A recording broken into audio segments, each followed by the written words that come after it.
ये ठीक है कि चलो भाई आखिरत के लिए हम पढ़ा रहे हैं सवाब की नीयत से, लेकिन कहीं ना कहीं दुनिया को भी तो देखना पड़ता है। हमारे भी बाल बच्चे होते हैं भाई, जो आलिम होते हैं पढ़ाने वाले, उनके भी बच्चे होते हैं, उनकी भी बीवी होती है, उनके पास जरूरतें होती हैं, परेशानियां होती हैं, उनको भी जिंदगी काटना है, उनको भी कपड़ा पहनना है, उनको भी खाना खाना है।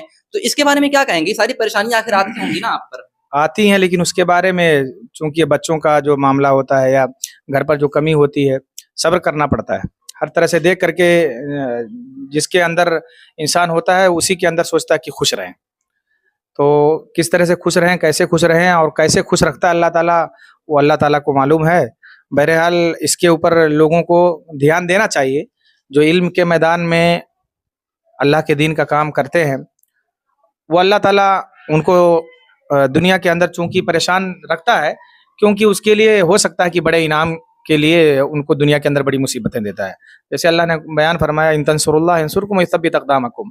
तो अल्लाह ताला जिसके कदमों को मजबूत बना देगा और रोक देगा और वो जम जाएंगे, तो दुनिया की सूबतें और तकलीफें बर्दाश्त कर सकते हैं।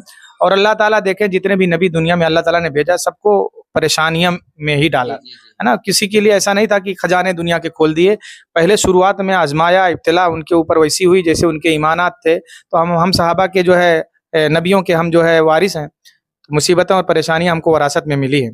हाँ, अल-अंबिया अल-उलमाउ वरासतुल अंबिया। तो अंबिया के वारिस जो है उलमा जब हुई है, तो वह वरासत में दुख तकलीफ मुसीबतें सब्र ये वरासत में मिली हैं। तो जिसके पास इल्म है, तो बहरहाल उसके पास समझ लीजिए एक मजबूत दिल होता है, और उस इल्म के मुकाबिल में कहीं ना कहीं अल्लाह ताला सब्र का मादा पैदा कर देता है। तो हमारी सोच ये है कि हम बहुत कुछ ना कर पाएं बच्चों के लिए, लेकिन इब्तदाई तालीम बच्चों की इतनी ठोस और मजबूत हो कि यही बच्चे छोटे छोटे जब 5 पढ़ करके बोर्डिंग के लाइन में जाएं या कहीं भी जाएं, तो वो अपने ईमान का सौदा ना करें। 5 तक बच्चे कुरान पढ़ लें, 5 तक बच्चों का अकीदा दुरुस्त हो जाए, वो अपने रब को जान लें, अपने दीन को पहचान लें, अपने नबी को पहचान लें।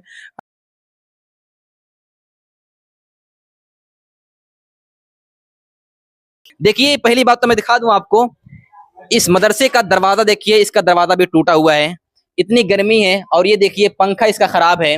मैं आपसे यही कहता हूँ, अल्लाह के बंदों में से अगर कोई अल्लाह का बंदा खड़ा हो जाए, ये सारी चीजें देख लें। पूरे मदरसे का यही हाल है, सही से पंखा नहीं चल रहा है। ये छोटे छोटे नौनहाल बच्चे यहाँ पर पढ़ाई करते हैं, माशाल्लाह। कितनी गर्मी है, आप खुद सोचिए कितनी गर्मी है कि लोग छुट्टियां दे रहे हैं, लेकिन हम लोग बच्चों को पढ़ा रहे हैं सिर्फ इस नीयत से ताकि बच्चों की छुट्टी की वजह से इनकी तालीम में कोई कमी वाक़ई ना हो जाए, इसलिए हम बच्चों को बराबर पढ़ाते हैं। लेकिन इतनी परेशानी है, देखिए पंखा तक सही से नहीं चल रहा है, लाइट की व्यवस्था नहीं है, यहाँ पर एक पंखा और होना चाहिए, और पंखा जो भी है वो भी सही से नहीं चल रहा है। इसका दरवाजा टूटा हुआ है।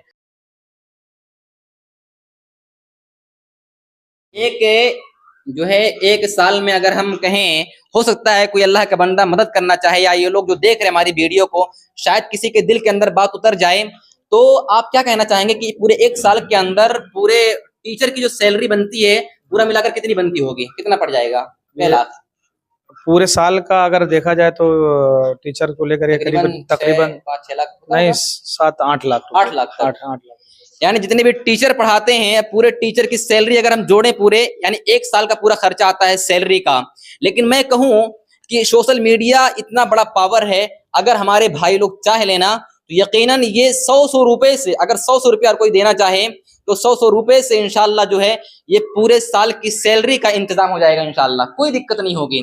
लेकिन अगर आप में से कोई हेल्प करेंगे तो पहली बात तो इसका पंखा आप देख लीजिए। मैं आपसे दिल से दरखास्त करता हूं कि अल्लाह के बंदों में से कोई खड़ा हो जाए और इसकी मरम्मत करा दे, इसका व्यवस्था कर दे आप। ये पंखा सही से नहीं चल रहा है, और 2 पंखा होना चाहिए। छोटे छोटे बच्चे यहाँ पर कुरान हासिल करते हैं, कुरान की तालीम सीखते हैं मेरे भाइयों।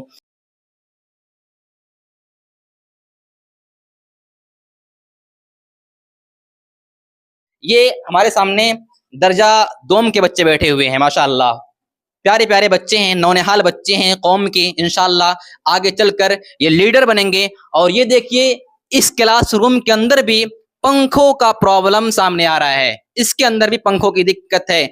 गर्मी इतनी है कि जो बेचारे टीचर यहाँ पर बैठकर पढ़ाते हैं, आप बताइए, इनके सामने कोई पंखा नहीं है। ऊपर दिखाइए, आप ऊपर दिखाइए, इनके सामने कोई पंखा नहीं है। ये क्लासरूम है, यहाँ पर एक कुरान को पढ़ाने वाले टीचर बैठते हैं, जो दुनिया के अंदर सबसे ज्यादा अजीज हैं, सबसे ज्यादा मुकाम मर्तबे पर फाइज इंसान हैं, जो अल्लाह रब्बुल आलमीन के नजदीक सबसे ज्यादा महबूब बंदे हैं, वो यहाँ पर बैठकर पढ़ाते हैं और उनके लिए पंखों का इंतजाम नहीं है। तो ये पंखों का प्रॉब्लम है। और ये हमारे सामने जो पंखा है, ये पंखा देखिए आप, ये पंखा है, अल्लाह अकबर, ये पंखा है। इतनी तेज गर्मी है, पूरे बच्चे जो है पसीने में डूबे हुए हैं, पूरे बच्चों का जिस्म पूरा जो है ये पसीनों से डूबा हुआ है पूरे भी। और ये सुबह से लेकर 1 बजे तक फिलहाल जो है बैठे रहते हैं।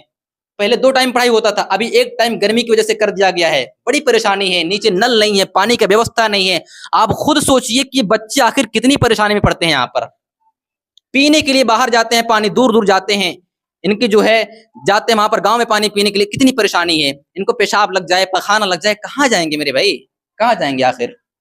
कितनी परेशानी में बच्चे पढ़ाई करते हैं मेरे भाइयों। और आप खुद बताइए कि जो 10-12 साल से इन बच्चों को पढ़ा रहे हैं, वो कितनी ज्यादा परेशानी को बर्दाश्त कर रहे हैं। आप खुद सोचिए। हमारे सामने, हमारे पीछे हाफिज जी बैठे हुए हैं, आप हम इनको दिखाते हैं। हमारे जो हाफिज जी हैं कितनी परेशानी में पढ़ाते हैं बच्चों को। आइए कुछ इनसे हम बातें सुनते हैं। आइए जी हाफिज जी, जी आप आखिर जो है इतनी परेशानी में आप बच्चों को पढ़ाते हैं, आप यहाँ पर पंखा नहीं है, कोई चीज का व्यवस्था नहीं है, इतनी परेशानी में पढ़ा रहे हैं, आखिर क्या सोचते हैं आप, क्या मतलब आपके दिल में है? असल में परेशानी दुनिया, पूरी दुनिया में ही परेशानी की जगह है। और अगर जिसकी जिसकी सोच ये हो कि कुछ उसको जिंदगी में कर जाना चाहिए जी, तो दुनिया में उसे आराम नहीं दिखता है कि उसके लिए जगह है, जहाँ बैठता है वो ठंड है या नहीं है। उसका टारगेट, उसकी सोच जिसकी आखिरत पर होती है। हालांकि उसको दुनिया के बारे में सोचना चाहिए, लेकिन जो लोग सोचते हैं दुनिया के बारे में तो फिर वो कहीं ना कहीं कमज़ोर पड़ जाते हैं। और इस दिन के रास्ते पर जिस मजबूती के साथ चलना चाहिए तो कहीं ना कहीं सोच की वजह से वो कमज़ोर पड़ जाते हैं। तो अल्हम्दुलिल्लाह काफ़ी इस तरह से, चूँकि अभी ये सहूलियात जो हैं, अब जो ये थे ही नहीं कोठे, जिसकी वजह से जहाँ पर पढ़ा करके आए हैं, ज़मीन पर बैठ करके पढ़ाए हैं बच्चों को, तो अल्हम्दुलिल्लाह उसके मुकाबिल में तो ये सुकून ही हमको मिल अच्छा, गया। हम अभी चलकर आपको दिखाएंगे जिस जगह पर हाफिज जी पढ़ाते थे। 4 साल उन्होंने जो है पेड़ के नीचे रहकर पढ़ाया है बच्चों को, गर्मी में, बरसात में, सर्दी में, कुछ नहीं देखा। अल्लाह रब्बुल आलमीन की रजा के लिए जो उन्होंने बच्चों को 4 साल तक वहां पर रहकर पढ़ाया है। मैं देखिए, ठीक है हाफिज जी, ये ठीक है कि चलो भाई आखिरत के लिए हम पढ़ा रहे हैं सवाब की नीयत से, लेकिन कहीं ना कहीं दुनिया को भी तो देखना पड़ता है। हमारे भी बाल बच्चे होते हैं भाई, जो आलिम होते हैं पढ़ाने वाले, उनके भी बच्चे होते हैं, उनकी भी बीवी होती है, उनके पास जरूरतें होती हैं, परेशानियां होती हैं, उनको भी जिंदगी काटना है, उनको भी कपड़ा पहनना है, उनको भी खाना खाना है। तो इसके बारे में क्या कहेंगे? सारी परेशानियां आखिर आती होंगी ना आप पर। आती हैं, लेकिन उसके बारे में चूंकि बच्चों का जो मामला होता है या घर पर जो कमी होती है, सब्र करना पड़ता है। हर तरह से देख करके जिसके अंदर इंसान होता है उसी के अंदर सोचता है कि खुश रहें। तो किस तरह से खुश रहें, कैसे खुश रहें और कैसे खुश रखता है अल्लाह ताला, वो अल्लाह ताला को मालूम है। बहरहाल इसके ऊपर लोगों को ध्यान देना चाहिए। जो इल्म के मैदान में अल्लाह के दीन का काम करते हैं, वो अल्लाह ताला उनको दुनिया के अंदर चूंकि परेशान रखता है, क्योंकि उसके लिए हो सकता है कि बड़े इनाम के लिए उनको दुनिया के अंदर बड़ी मुसीबतें देता है। जैसे अल्लाह ने बयान फरमाया, इन तंसुरुल्लाह यंसुरकुम वयसब्बित अक़दामकुम। तो अल्लाह ताला जिसके कदमों को मजबूत बना देगा और रोक देगा और वो जम जाएंगे, तो दुनिया की सूबतें और तकलीफें बर्दाश्त कर सकते हैं। और अल्लाह ताला देखें, जितने भी नबी दुनिया में अल्लाह ताला ने भेजा, सबको परेशानियों में ही डाला, है ना। किसी के लिए ऐसा नहीं था कि खजाने दुनिया के खोल दिए। पहले शुरुआत में आजमाया, इब्तिला उनके ऊपर वैसी हुई जैसे उनके ईमानात थे। तो हम सहाबा के जो है नबियों के हम जो है वारिस हैं, तो मुसीबतें और परेशानियां हमको वरासत में मिली हैं। हाँ, अलंबिया उलमा वरासतुल अंबिया। तो अंबिया के वारिस जो है उलमा जब हुई है, तो वह वरासत में दुख, तकलीफ, मुसीबतें, सब्र, ये वरासत में मिली हैं। तो जिसके पास इल्म है, तो बहरहाल उसके पास समझ लीजिए एक मजबूत दिल होता है, और उस इल्म के मुकाबिल में कहीं ना कहीं अल्लाह ताला सब्र का मादा पैदा कर देता है। तो हमारी सोच ये है कि हम बहुत कुछ ना कर पाएं बच्चों के लिए, लेकिन इब्तदाई तालीम बच्चों की इतनी ठोस और मजबूत हो कि यही बच्चे छोटे छोटे जब 5 पढ़ करके बोर्डिंग के लाइन में जाएं या कहीं भी जाएं, तो वो अपने ईमान का सौदा ना करें। 5 तक बच्चे कुरान पढ़ लें, 5 तक बच्चों का अकीदा दुरुस्त हो जाए, वो अपने रब को जान लें, अपने दीन को पहचान लें, अपने नबी को पहचान लें, हाँ, उनके नबी का क्या हुक्म है उसको जान लें और मान लें। और 5 तक, इसीलिए अल्लाह के नबी ने बयान फरमाया, 7 साल तक बच्चे को हुक्म दो, ना ममरू औलादकुम बिस्सलाति व मबनाउ सबई सिनीन वदरिबूहुम अलैहा व मबनाउ अशरि सिनीन, कि जब 10 साल का हो जाए तो उसको मारने का हुक्म दिया गया। लेकिन अफसोस ये होता है कि हम दुनिया के मामलात में तो बच्चों को मारते हैं, डांट डपट करते हैं, लेकिन जिसके बारे में हुक्म दिया गया और मारने का हुक्म नहीं दिया गया दीन के अंदर बच्चों को, लेकिन कहा कि 10 साल के होने के बाद अगर बच्चे दीन से ना जुड़े, नमाज ना पढ़े तो मारो, मार करके उसको तालीम दो, डांट नमाज के लिए मारना पड़े मारने का मारो। तो कहीं ना कहीं हमारी सोच ये है कि बच्चों का कुरान दुरुस्त हो और उसके साथ इब्तिदाई तालीम बच्चों की ठोस और मजबूत हो। जी बिल्कुल, हकीकत में कोई भी चीज हो जिसकी बुनियाद मजबूत होती है ना, उसका जो है सिरा भी मजबूत होता है, उसके जो है उसकी शाखें भी मजबूत होती हैं और उससे फल भी अच्छे मिलते हैं।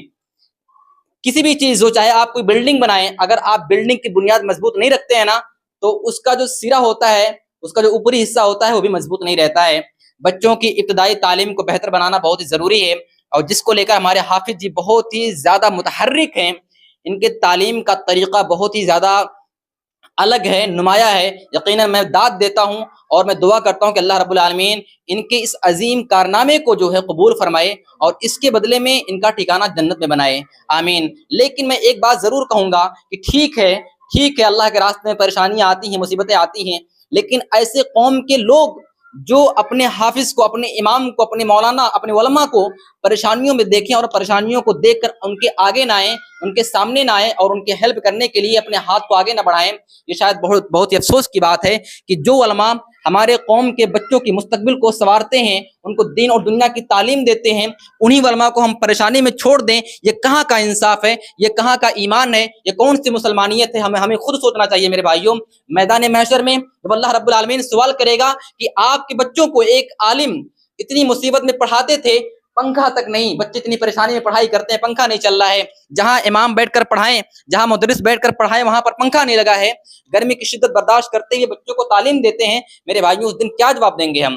तो आइए हम सब मिलकर अपने मदरसे का ख्याल करें। यकीन जाने इस मदरसे के अंदर इतनी गर्मी है ना, गर्मी का मौसम है, एक हफ्ते से जो है पूरा नल खराब है, पानी का व्यवस्था नहीं है, कितनी परेशानी को बर्दाश्त करके बच्चे पढ़ाई करते हैं, हमारे उलमा पढ़ाते हैं यहाँ पर। और एक बात ये भी बता दूं कि तकरीबन 2 महीने से यहाँ पर किसी भी उस्ताद को सैलरी नहीं मिली है। क्यों? क्योंकि इस मदरसे के अंदर पैसा नहीं है। कुछ लोग जो है इसके सैलरी जो है, कुछ लोग जो है फीस देने के लिए तैयार हैं नहीं है, और चूंकि बच्चों पर माकूल फीस लगाया गया था कि जो बच्चे सहूलियात के एतबार से 200-300 दे सकें, लेकिन इसमें कुछ बच्चे ऐसे माजूर और मजबूर हैं जो नहीं दे सकते हैं, और कुछ ऐसे हैं जो देने के बावजूद, ताकत रखने के बावजूद भी नहीं देना चाहते। अल्हम्दुलिल्लाह हमारे यहाँ कुरान की तालीम बहुत ठोस होती है, और इस वजह से उसी सोच के साथ कि उनकी इस कुरान की तालीम पर असर ना हो, और इस वजह से उर्दू की तालीम और दीगर दुनियावी तालीम भी ठोस करने के लिए टीचर को रखा गया है। तो बहरहाल जरूरत है इमदाद की, और छोटे छोटे बच्चे हैं, अभी छोटी बच्ची से आप कुरान पढ़ने के लिए कहें और इंशाल्लाह। जी जी जी जी, हमारे सामने छोटी सी बच्ची क्लास की बैठी हुई हैं, इनका नाम है मैमूना। आइए हम इनसे थोड़ा सा कुरान सुनते हैं, चलिए। अऊज़ु बिल्लाहि मिनश शैतानिर रजीम, बिस्मिल्लाहिर रहमानिर रहीम, इज़श-शम्सु कुव्विरत व इज़न नुजूमु कदरत व इज़ल जिबालु सुज्जिरत व इज़ल इशारु उत्तिलत व इज़ल उहूशु हुसिरत। यकीनन अभी मैं 5 मिनट के लिए इस क्लास के अंदर आया हूँ, क्लासरूम के अंदर इतनी गर्मी हो रही है कि बर्दाश्त नहीं हो रहा है, और सारे बच्चों के जिस्म पर पसीना देखिए। यहाँ पे छोटी सी बच्ची माशाल्लाह बैठी हुई है, इस बच्ची के जिस्म पर पसीना देखिए, पूरे चेहरे पर पसीना कितना है। इस तरीके से पूरे बच्चे जो है पसीने में जो है शराबोर है मेरे भाइयों। यकीनन अल्लाह के वास्ते अगर आप में से कोई अल्लाह के बंदे आगे आ जाएं और खड़े हो जाएं और इस चीज का बंदोबस्त कर दें, पंखे का बंदोबस्त कर दें, किसी और चीज का बंदोबस्त कर दें, तो बड़ी मेहरबानी होगी, बहुत मेहरबानी होगी। मैं आपको बताऊं, आखिर में यही कहना चाहता हूं कि इस मदरसे के अंदर कितनी परेशानियां हैं।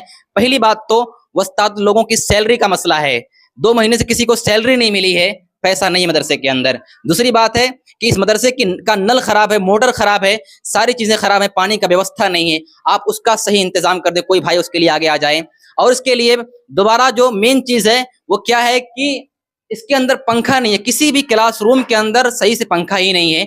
अगर कोई भाई इसके लिए आगे आ जाएं तो मैं उनका शुक्रगुजार होऊंगा, और अल्लाह से सारे बच्चे दुआ करेंगे। यकीन मेरे भाइयों, आप मदरसे के अंदर अपना पैसा लगाइए, क्योंकि ये बच्चे यहाँ पर तालीम हासिल करते हैं, ये पढ़कर आगे जाएंगे, अपनी कौम को दीन की बातें सिखाएंगे और इंशाअल्लाह क़यामत तक ये सिलसिला चलता रहेगा और क़यामत तक आपके नामे आमाल में नेकियां ऐड होती जाएंगी। तो मेरे भाइयों, इस काम में आप सब आगे आएँ और हमारे हाफिज जी का साथ दें। जो ये मदरसा है बड़ा ही बेहतरीन मदरसा है। बस इसके अलावा और कुछ नहीं कहना चाहता हूँ, बस यही कहता हूँ कि अल्लाह रब्बुल आलमीन के दिन के काम में आप आगे आएँ। एक एक रुपया आपका इंशाअल्लाह बर्बाद नहीं होगा। आप अपना पैसा गलत काम में खर्च करते हैं, 100 रुपया आप निकाल कर अल्लाह के रास्ते में इस मदरसे के अंदर लगा दें, इंशाअल्लाह आपको अल्लाह रब्बुल आलमीन बेहतरीन बदला अता फरमाएगा। अस्सलामु अलैकुम व रहमतुल्लाहि व बरकातुहू।